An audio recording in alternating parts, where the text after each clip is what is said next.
What's up, guys? It's Kevin Koenig, the Yacht Fella. This is your quick and dirty review of the 280-foot Silver Yachts Bold. She's got exterior lines by Espen Oino and interiors by Silver Yachts, which is also kind of Espen Oino as well. He's partial owner of the yard. You got a commercial helicopter landing pad here, 3 jet skis aft. This is a 6-ton crane, and of course, basketball hoop.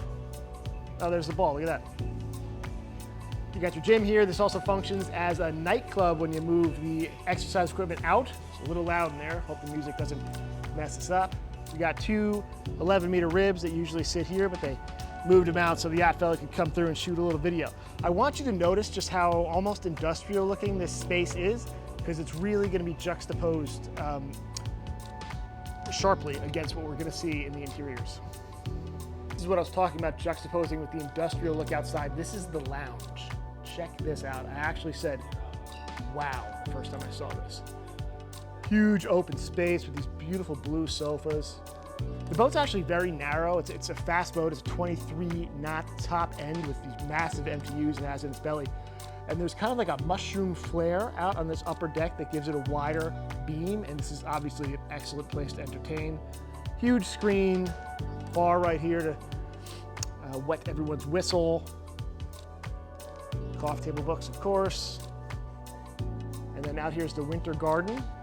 This is a very popular spot with guests. These glass windows over here can lower or raise, and it becomes an outdoor place to hang out or an indoor place if the weather is inclement. There's one of these design awards that Espen's probably won 30,000 of. Cool couch. I thought this was actually a pillow, but it's part of the structure. This trippy little mushroom thing going on. I like it. This is for meals, of course. You can obviously eat inside or outside. Just a really, really cool space. In the lounge, you come into this little office space here. Very functional, nothing too fancy. And these automatic doors lead you down into this master, which again has these beautiful sharp blues.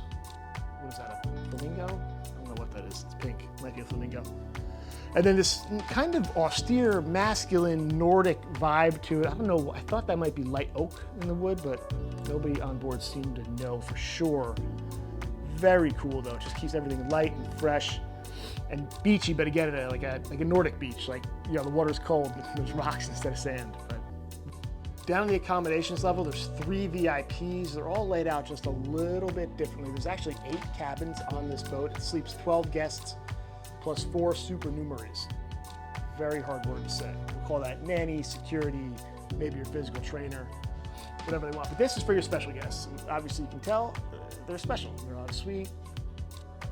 Beautiful bathrooms. Again, this very austere, masculine look all throughout the boat.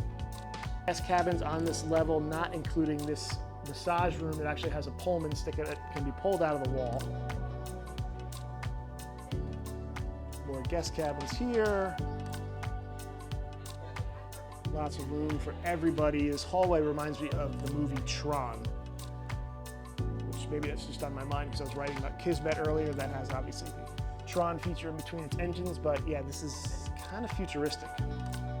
Very cool visually. This is the bridge deck aft on Bold. I want to show you something really kind of funny. Back here in this cupboard is a place to cook rotisserie chicken. Apparently the owner is quite fond of it, so fond of it that they had it for Christmas dinner in the Maldives recently.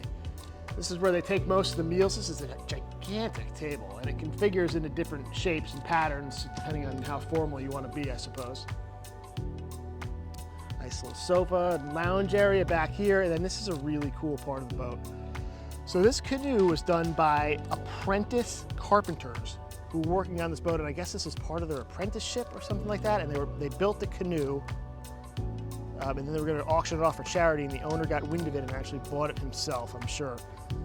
At a fairly nice premium to help out a friend of theirs that was sick, so. Very nice. And obviously, sun worshipers back here, 5 of you all in a row. Not so bad at all.